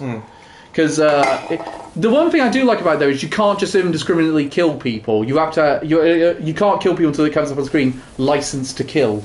Well, yeah, you do have to imagine, like, you're not a hitman, you're an MI6 agent. You kind of have to, actually be good at your job. But one of the things they showed in this demonstration is they showed a thing you could, like, getting past these guards. You either can, like, stealth your way through it, you can shoot your way through it, or you could cause an accident and pretend you're part of the... It's also more based on the novel. Yeah, because from what Yeah, because from what I've heard, it's like kind of an origin story for Bond. Yeah, they are doing another origin story for the idea that this is going to be lead to more Bond games down the line. Do we have a release date for that one yet? Yeah, March. Ooh. Yeah, no, it's March. It's coming out. I'll take the review. I don't know if Reese wants a review for it. Honestly, I'm probably won't review it, but I'll play it. It looks fun. Yeah, I'm definitely going to play it. I wasn't sold on it until I watched the gameplay for it. Then I was like, okay, I think I'm into this. Because one of the things they showed you could do is you could make a chandelier break and then pretend you're part of the maintenance crew to get past the guards. But you have to say it's like. So it's kind of it's a bit like Hitman, as in you do what you want to try and get through a level. Yes, pretty much. Yeah. Oh, that sounds really fun, actually. It's like, how do you want to approach this task? And I remember thinking that was one of the things I really liked about the Hitman games. So to have that with a Bond setting, I think is going to. You realise this is going to be the best-selling game of 2026 in the UK. Oh, I can imagine. I'll review it as I'm a big Bond fan and a Hitman fan. So yeah, you could definitely do that. I'm still kind of new to the Hitman series. I got it on Xbox, and as I kept saying, I've only seen 2 Bond films. Which 2 have you seen? Spectre and Skyfall. Both good. I enjoyed both. I've seen all the Daniel Craig Bond films, obviously. Yeah, I do kind of want to go. I'm not sure. I keep going back and forth on if I want to watch other Bond films because I did like the 2 of them, but if I'm being honest, spy movies, I don't know, don't really interest me that much, if I'm honest. If you want one I would recommend, based on if you liked Skyfall, my recommendation is Casino Royale. Oh, well, Casino Royale I've heard is like one of the best ones. It is one of the best. I've heard it's Daniel Craig's best, at least. It is definitely Daniel Craig's best Bond film, and it's actually, it was noticed at the time for how much it was subverting the typical Bond formula. Ah, okay. It's also Eva Green is one of the. Yeah, I can imagine you've seen every Bond film, Reese. Okay, let's be honest. I can imagine Reese is the kind of person I could imagine seeing every film ever. Let's be entirely honest. I'm gonna make a bet. Reese's worst Bond film is Moonraker. I know it's a typical one, but for people. I was raised by by my Polish grandfather. Ah, that's cool. Yeah. So because a lot of people say Moonraker. Yeah. Casino Royale is my favourite. Yeah, as for me, my granddad raised me on That's a Summer Wine and Andre Rieu. This explains so much. Yeah, it's why I ended up. Yeah, like legit, he used to watch all those like old person sitcoms all the time, and I got really into Last of Summer Wine at one point. Like legit, I still think Last of Summer Wine is really funny. Yeah, Last of Summer Wine has some really great moments in it. I would make the argument. I think specifically of the one where they bought the dodgy barbecue that just kept exploding on them. I'm trying to decide. On Her Majesty's Secret Service is my least favourite. Yeah, no, a lot of people don't like On Her Majesty's Secret Service. I'm not. Was that the one where it was George Lazenby? That was the only one that George Lazenby did. Moonraker is great. I love Jaws gets happy ending. No, I think On Her Majesty's Secret Service was George Lazenby. Because he was famously only did Bond once and then they got Sean Connery back for one more time after it because he gave up being Bond. He wasn't fired, he just didn't like the idea. He didn't really do it. Apparently pissed off the producers because he was a bit of a hippie and he showed up to the premiere with a beard. Yeah, that's right.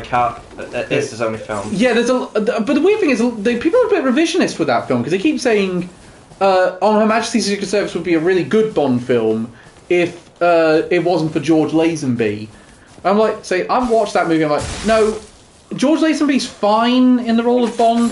But there's a lot wrong with that movie. Like, they have this thing where Bond and Blofeld have to sort of pretend they don't know who the other one is, despite the fact at this point in continuity they've met each other. I'm guessing Lazenby's the worst Bond then, by a lot of people's standards. Some people's standards, yes. I don't think he's particularly too bad.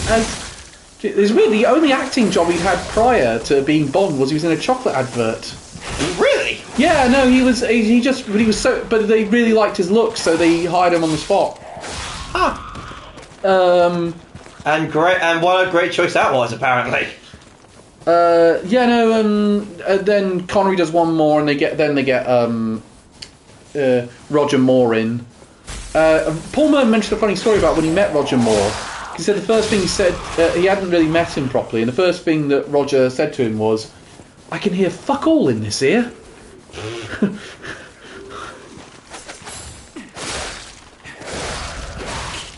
So yeah, On Her Majesty's Secret Service is a pretty bad one. I would say my least favourite Bond film is not On Her Majesty's Secret Service. It is Die Another Day, which was the last one they did with Pierce Brosnan.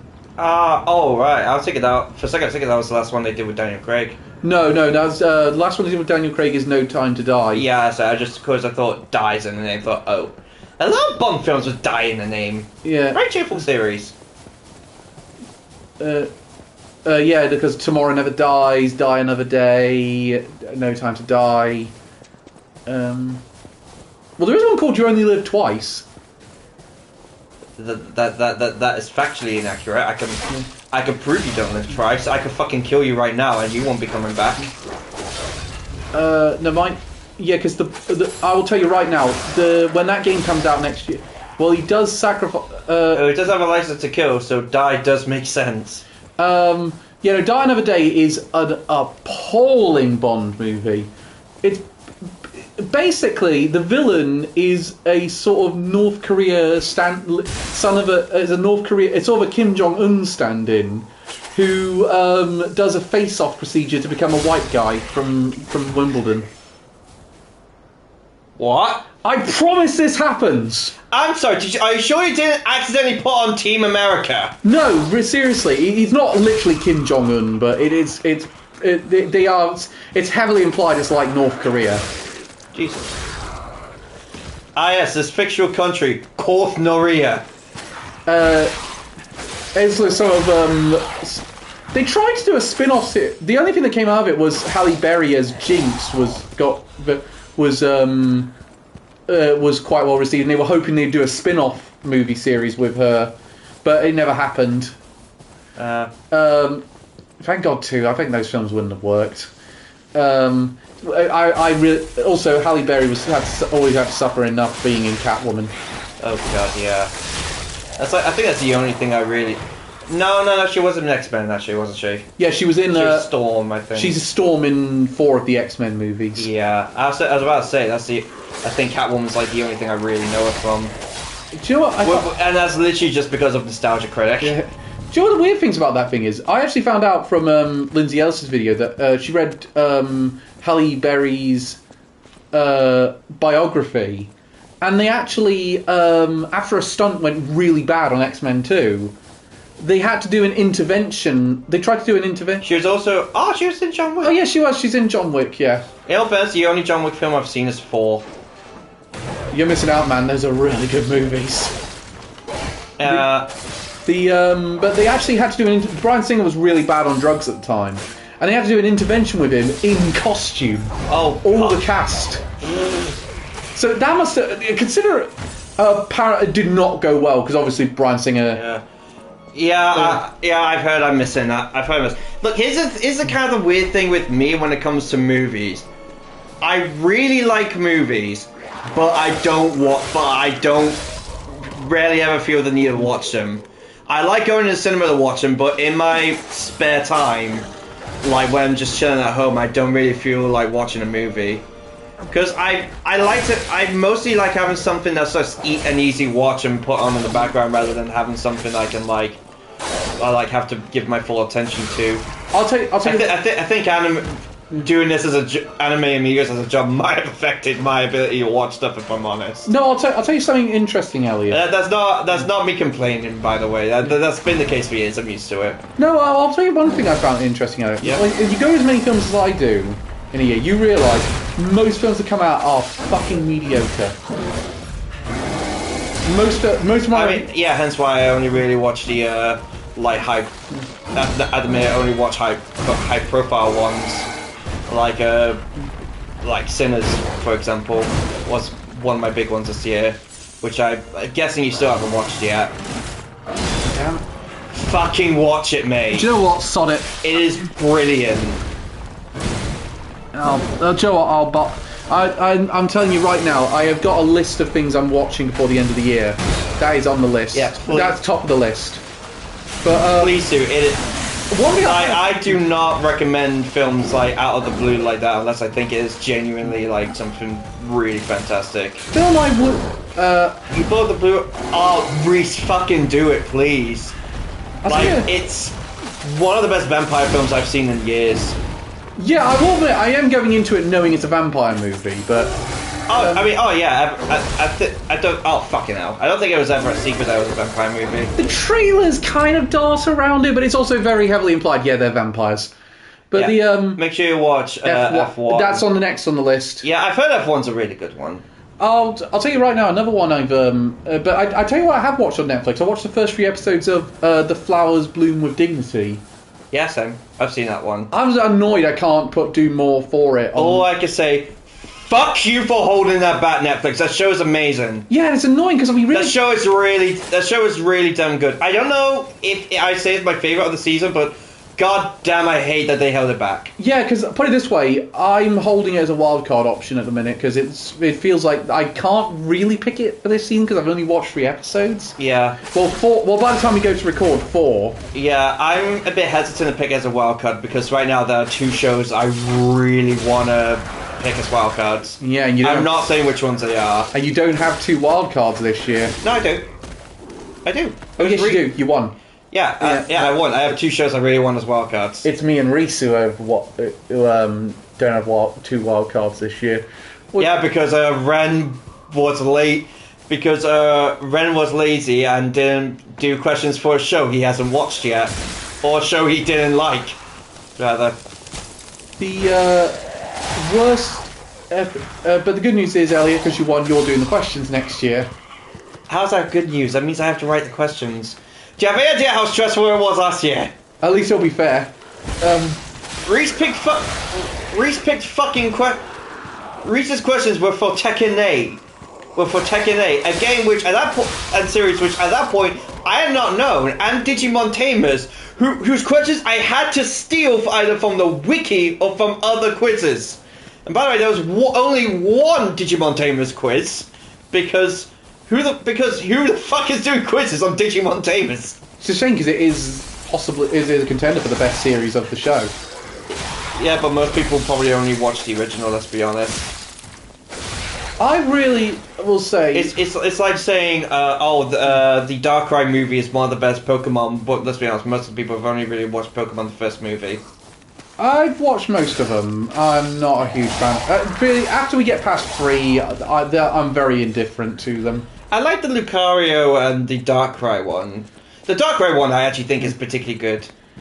It is the best season of the anime, and fans agree. Tamers, I think he's referring to. Yeah, I guess so. Tamers is often because of the fan favourite. Yeah. But the weird thing is... Yeah, the Darkrai one I really liked. The Giratina one was unfortunate. That one sucked. The one I really liked... I actually really like the recent one, I Choose You. Oh, I like that one, yeah. I think you and Ren liked it. I really liked it. Reese did not. Reese didn't like it, no. Rare time me and Reese disagree with each other. I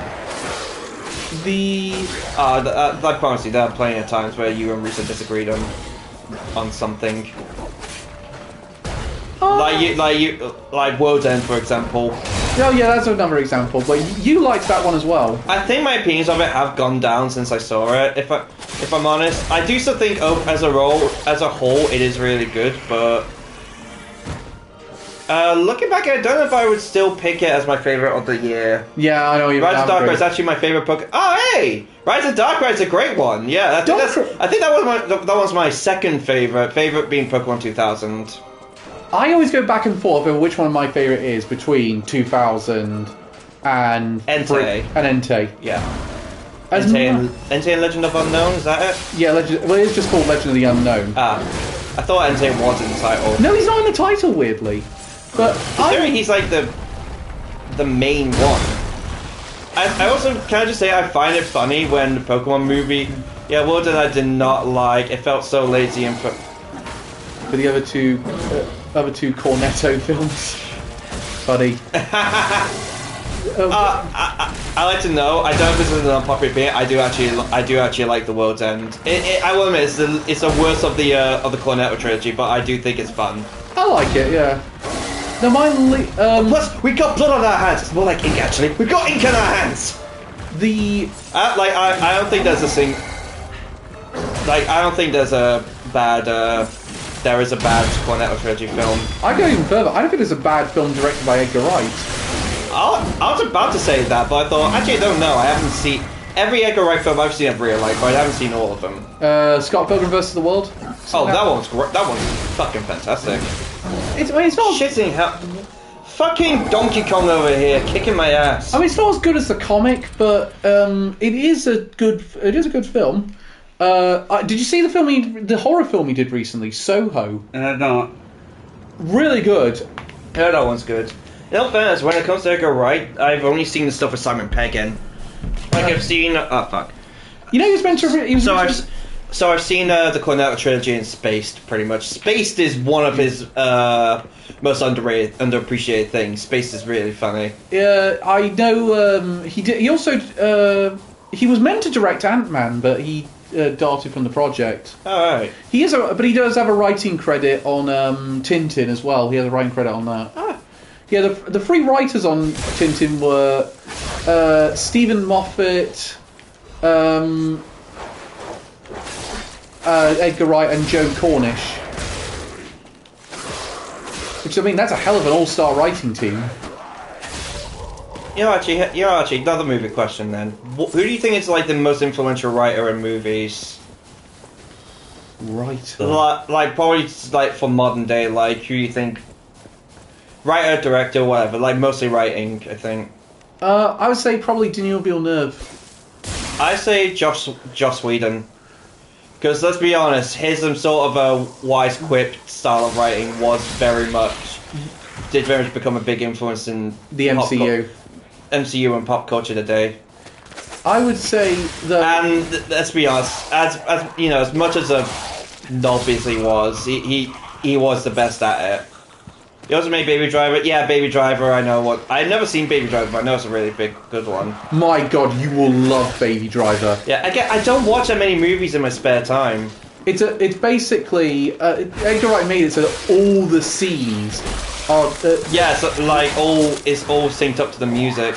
To such an extent, he actually timed all these gunshots so that they would time with the song Tequila. I mean, I feel like he always did that. Like you know, Shaun of the Dead, Don't Stop Me Now. Everyone hitting the zombie with a bat in time to the music. Yeah, that was basically, they said, why don't we take that to the full degree? Yeah. I mean, the cast list is great. You got Ansel Engelhart. You have. My comment summed it up. Yeah, autistic guy, but with initial D. Yeah. You've got Jamie Foxx, Shane from The Walking Dead. There's a great moment in it where they're trying to be thieves. They're doing a job and they're wearing masks. So he said they got him. They were meant to get Mike Myers mask. So they thought, yeah, they were meant to get Michael Myers mask. So they got a Mike Myers mask, as in the actor. Yeah, what do you mean? Yeah, Mike Myers it was in The Killer, you idiot. Yeah, one of them was played by Flea from Red Hot Chili Peppers. Oh, no way. Yeah. He's a Nickelodeon cartoon, by the way. You know, the Wild Thornberrys? Sounds familiar. It's the one where the girl can talk to animals. I've never seen that. Well, they take a little wild boy who just speaks in gibberish that they find, and he's voiced by Flea from Red Hot Chili Peppers. Wait, I'd say the guy that goes... Yeah, that's Flea. I thought it was like that... It was in from a Rugrats movie. No, they did a crossover with the Rugrats for the third movie. For one of the movies. That's the third Rugrats movie. It's a crossover with the Wild Thornberrys. I've never seen that film. I just know it because I used to have a SpongeBob VHS, and that was an advert on it. Bruce Willis. That and funny enough, the original Duel Masters was at. Oh wow, that's going back. That's the only reason I know Duel Masters exists. No, that was the one where Bruce Willis played Spike the dog. Because obviously, I would actually say, and I'm not saying hyperbole, Rugrats in Paris is a contender for the best Nickelodeon movie Oh damn. ever. I'd say best one. The best one, Fairly Odd Parents Channel Chasers. That film is fucking great. Here's one good, the bad, and the strange Nickelodeon movies. Well, for really good, as they said, Fairly Odd Parents Channel Chasers. I would personally, if we had to pick one, I would definitely pick Rugrats in Paris. I watched the Dual Masters anime where it debuts. Wow. The other one I considered is maybe Hey Arnold, the Jungle movie. SpongeBob the movie, I say, is another good contender. SpongeBob the movie's alright, yeah. Question: are we counting like TV specials as movies? No, I'm going to say if yes, it's going to be Hey Arnold, the Jungle movie for me. I say we can count them. Then it's Hey Arnold, the Jungle movie for me because it was worth the wait. I still picking Channel Chasers. As for the worst, Hey Arnold, the movie, the one that actually got released in cinemas. No, I actually kind of like that in an ironic way. Truth and Square. Truth and Square, yeah. That one was terrible. What about Good Burger? That one's just that one's one of those ones that's so bad it's kind of funny. Should we put that one? Welcome to Good Burger. That's a weird one in my opinion. Like I legit I think that one's kind of I think that one's still kind of fun. Like there's a reason that got a sequel. Do you know what? We've just realised we've forgotten the obvious choice for bad. Which one? Last Airbender. Oh yeah. We all completely... I forgot that was Nickelodeon. We keep forgetting Avatar is a Nickelodeon franchise. No, I forgot that film was from Nickelodeon. Yeah. Yeah. Yeah, Nickelodeon is involved in that one. I'm not sure if Nickelodeon only financed it, but it is a Nickelodeon movie, so Last Airbender has to be the choice. Yeah. So strange. I would make the argument... I've already said for Strange, Good Burger. Because weird, stupid, that one's just fun, and it's just hilarious. And the fact they somehow got Abe Vigoda in there. Yeah. You know, one of the stars of The Godfather. Yeah. It's just, I don't know, it's just one of those weird, as I said, it's one of those weird, it's something that you can just put on and have fun with, I think. But do you know what, genuinely, the first chance I got, I watched the Jungle movie when it came out. Because I waited 14 years to see it. Oh damn. Because it, basically, Hey Arnold actually kind of ends on a cliffhanger. Weirdly. They sort of implied something in this episode Parents' Day, and then they did a full movie TV movie called The Journal. And the end of that, they implied they were going to do that. And apparently, the idea was, the showrunners had said, this is a very boring history lesson, so I'll get it done as fast as possible. You can have, we'll give you the Jungle movie, the theatrical film, and the other one that actually did end up becoming a theatrical film will be the TV movie. Then they swapped them round, and then the Jungle movie that would conclude that Hey Arnold got cancelled, and it took them 14 years to get it off the ground. Oh damn. But I'm gonna be honest, I've never seen an episode of Hey Arnold. Like in all fairness, it's very much a 90s show, and I did not watch Nickelodeon until 2000s. Quite clearly, because in the year 2000 I turned 3. So and I was still the point where I was watching Nick Jr. Has there ever been this is what I want to ask Reese on this one, because he's a bit older as well than you. A bit older. He's like what, 4 years? But I'm interested on both of your perspectives on this. Has there ever really been a spiritual successor to Hey Arnold? I don't think there has really. Loud House? Loud House is maybe the spiritual successor, but because I just feel like I'm trying to think, is there another cartoon like Hey Arnold? And I can't really think there is. I think then it's very hard now to pitch to a children's network. We're going to make a slice of life show. Well, that's pretty much what the Loud House is. Yeah, so Loud House probably is the spiritual successor to Hey Arnold. Yeah, please drink them. There is, but I remember Everyone Hates Chris. I do not know that one. But it's not a cartoon. Yeah, that very much does sound like a sitcom. I'm gonna be honest. I didn't see any of the Nick sitcoms. Like I never watched iCarly, for example. You didn't miss much.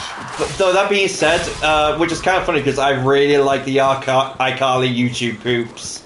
Well, the funny thing is, Like some of those are fucking hilarious. do you know what the funny thing is? I actually I watched a video on the Tarzan animated series, and they had a lot of actors I knew in that. You know what? I actually used to watch that when I was a kid. Do you remember? Just when there was nothing on. Do you remember? I remember fucking nothing about it. Well, they had that tribe that was like the stand-in for the Masai Mara in there, sort of like traditional African tribe, and the leader of them was voiced by James Avery. Everyone hates Chris. It's a great TV show. With Terry Crews as the dad. Terry Crews is fucking hell. But it was iCarly was after my It was time. way after my time. Yeah, meanwhile, I was growing up while iCarly was on. I just never watched it. Which is kind of funny, because that show kind of predates YouTube before online virality was really a thing. It was kind of a predictor of that, really. It kind of was, yeah. But the guy who voiced the leader of the tribe was voiced by James Avery, I found out, who is Uncle Phil from The Fresh Prince. Huh. They also had... And also Shredder from the 80s Ninja Turtles series. I was even more surprised to find out Neil Patrick Harris was in it. Wait, really? Yeah, Neil Patrick Harris is in the Tarzan animated series. Huh. He was only a couple of times, but he was in it. And Can I just say, with Neil Patrick Harris, I find it really funny that he's the biggest horn dog in How I Met Your Mother, and yet he's gay. yeah, no, It's just funny. yeah, I know what you mean. Yeah, and he played. Mind you, I am saying that, and I have someone who has only seen like one episode of How I Met Your Mother, and I hated it. Yeah. It was only like this year I learned that Willow from Buffy is in it. I was just like, oh, her career went downhill. He also plays a few straight roles a lot of the time. Like he plays one in He plays one in the Smurfs movie. Yeah, and he also plays. Apologies for reminding everyone of that movie. It's all right. I'm about to fix things because he also plays a straight role in Gone Girl. Ah. Genuinely, that's probably. I've been to several films. That's the only time I've ever heard the audience collectively gasp at a plot twist. Oh wow. Here's the thing. I've never seen Gongo, but during the pandemic, I signed up to do because for a while, and even still kind of now, I really wanted to be an author. I joined like an online writing course on with something called it wasn't Star Trek Troopers. With I signed up for an online writing course with this thing called Shore Academy, which I only learned later on, which I learned a few months in was a scam, because they are charging £50 a month for what is essentially PowerPoints, and the lecturer in that really constantly referenced Gone Girl as an example of great writing. Yeah, but Gone Girl, it also held that the book's author wrote the screenplay. Yeah. And they also got the guy from Nine Inch Nails to write this film score for it as well. Ha! That's cool.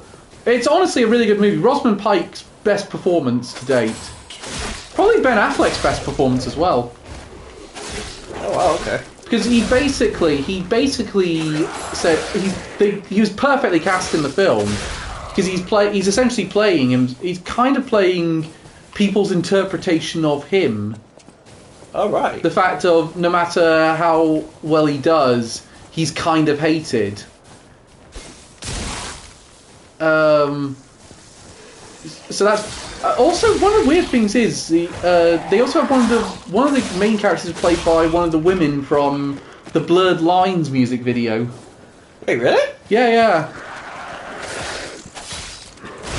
And I'm sorry I reminded everyone of that video. I'm gonna be honest, I kind of forgot what that was. It's the Robin Thicke song where he basically does a quite rapey song. It's funny because his his career. Oh, Blurred Line as in a Justin Timberlake song. No, it's not Justin Timberlake. It's Robin Thicke. Ah.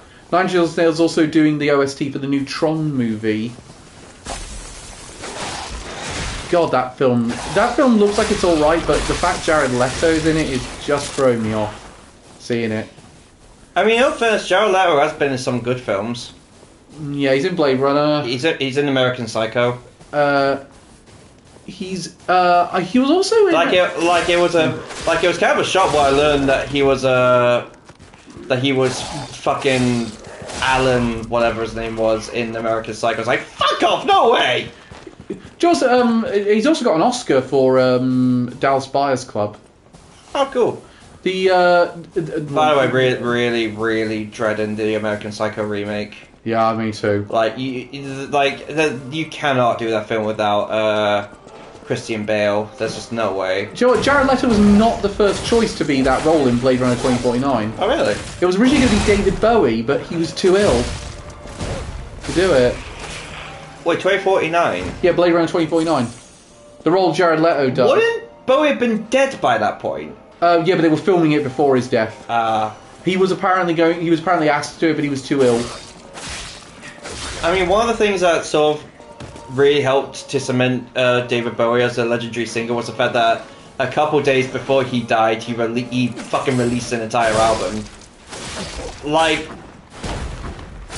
that's sort of one of those things where I think that's one of those things where it cements someone as a great musician, that they just do something really big before they die. So him and Ozzy.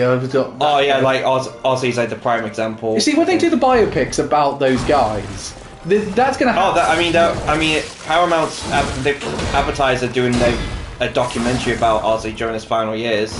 But they get a lead up to that final show. The thing is, if they ever do like a drama about Ozzy Osbourne's life, let's be honest, half of it's going to just be him drugged up. They're going to get to that where he dies just shortly after doing the last show, and people are going to say like, nah, that definitely didn't happen. That's made up for the film, and then they're going to. That very much is something that happened. It's a fucking legendary. It's probably one of the biggest events in music history, I'd say. I quite like it when characters break the fourth wall in true story films and say that didn't really happen, did it? So like, do you ever see that? There's a film called The Big Short, which is it's sort of an ensemble film. It's about three groups of people that this guy just so much goddamn damage. Yeah. It's about three groups of people that saw that housing market crash that happened in the mid-2000s coming and tried to warn people. They're just like, oh, that will never happen. And everyone's like, that's never going to happen. So they said, right, well, fuck you guys. We're going to make a load of money out of your greed. So they basically created like these bets where if this happened, they'd make loads of money off it. And ended up making this money. Ryan Gosling is great in that movie. Didn't they make a film about the stock prices going up with GameStop? Yeah. Or at least they were going to. What, sorry? Didn't they make a movie about the GameStop stock prices going up? There was a plan to do it. I think it's fallen through. I could have sworn there was a trailer for it. But I'll reset someone, by the way. Yeah, no, basically that Sharon Osbourne's kind of holding up this biography because she has an issue with the production company. Right. The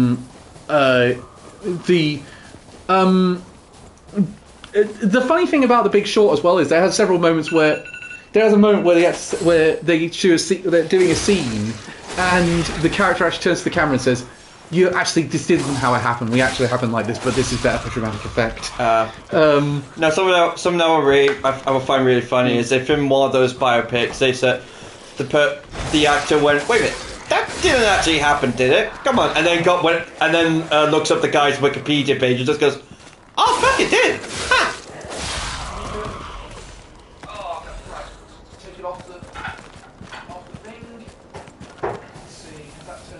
Yeah, excuse him, he's just burning his kitchen down. Okay. Turn off before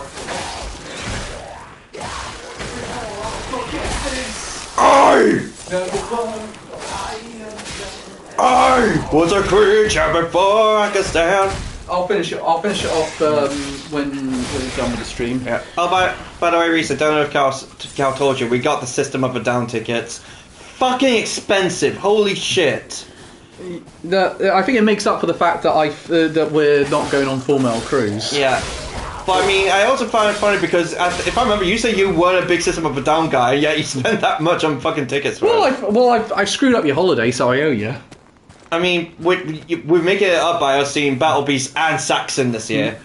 No, I'll be honest though, mate. It was such a debacle, the whole Full Metal Cruise thing. Yeah.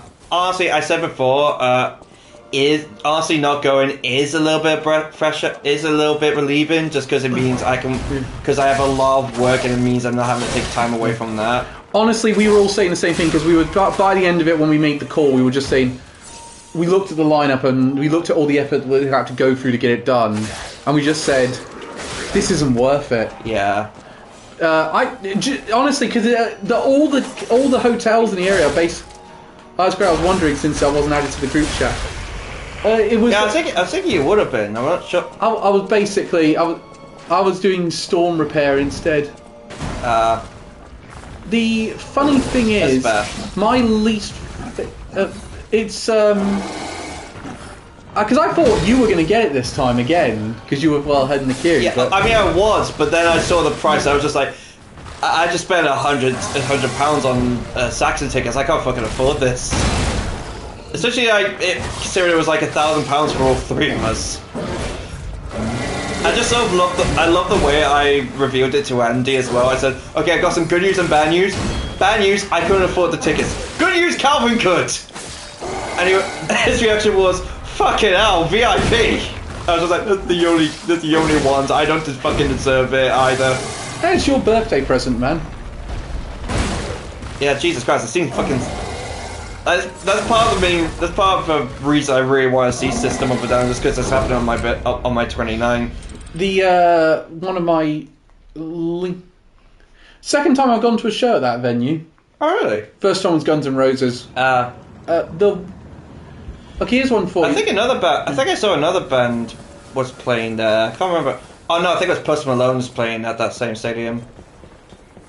I'll tell you, I've read of the books I've read. One of the worst ones I've read is because it's so bad and is the Da Vinci Code. Yeah, I think you said Dan Brown's not a great. Dan Brown is a hack writer that happened to have the right idea at the right time. Mm. Is the main. If you want the worst series I've probably read, because I mostly judge things by series rather than books, is one called Demon Cycle.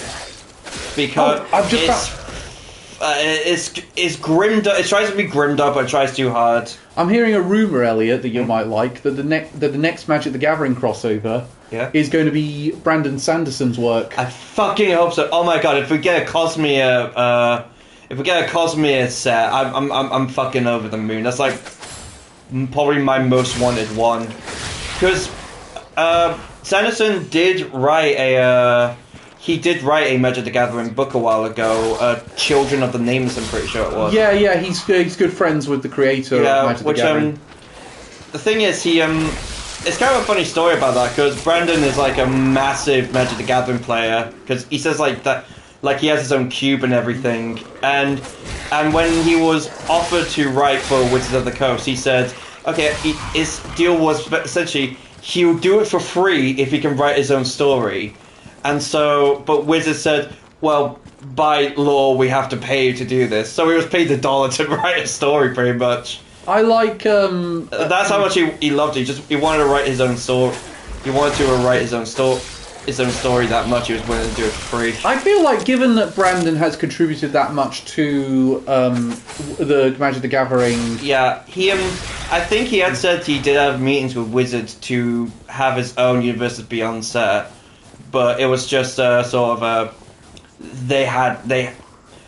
think he was early on, and then they had done so many requested so many IPs that his was just kind of pushed back a bit.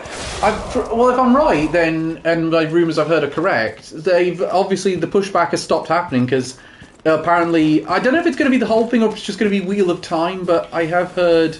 Oh, That would be more Robert Jordan's No, Robert thing. yeah. Robert Jordan's and Brandon Sanderson. Robert Jordan was the main writer for Wheel of Time, but then he died after book 11 came out, so Sanderson had to write the final three. I have heard Sanderson. So it's either going to be Sanderson's work or it's going to be Wheel of Time. Either one would be really cool. I feel like Wheel of Time makes a lot of sense to be an MTG. Oh, absolutely! Set. Like that is like one of the big fantasy franchises, if not the second biggest after Lord of the Rings. The only other one I could think they could do that would make as much sense would be Terry Pratchett. Oh, Discworld, absolutely. Discworld would make a lot of sense to be Magic the Gathering. Like I would love a Discworld one. I've heard people also saying in the same vein they would love a Hitchhiker's Guide to the Galaxy. That makes a lot of sense. I'll tell you, I played a couple of games of Magic on Monday at Liverpool. Yeah, you said you won one. Yeah, I won. It was against one of the decks was the Titanic from Doctor Who. Yeah, you said. First Sliver and I can't remember the name of the doll that I see the deck. I'm still waiting for a few cards to show up for my deck. One of them annoyingly being Soul Ring. I could give you a Soul Ring in the meantime. Sure. The thing is, the one I got is specifically a Warhammer one because I got my deck's Warhammer themed, so I wanted to get cards out. So that makes sense. Yeah, because annoyingly no Tyranid themed Soul Rings. They're all Imperium, Chaos, and Necrons. By the way, what do you think of the design of the Sonic the Hedgehog Soul Ring? I guess it's just a normal ring. Yeah, it looks like that. It's cool. Oh yeah, I got it. Oh, we are past. We're past it. Yeah, so we're past. We'll get back to this next week, folks. Yeah. So I make progress in one way, but in another I really haven't. Yeah, I got 4 versions of a command tower now because Master Emerald Shrine is the command tower. Fucking hell. Okay, thank you very much for joining us. Yeah, thank you for watching. And tune in tomorrow for Professionally Unprofessional. Please don't. You know it's gonna suck. Thank you. Goodbye, everyone. Oh my god. Oh, new title screen. Hell yeah.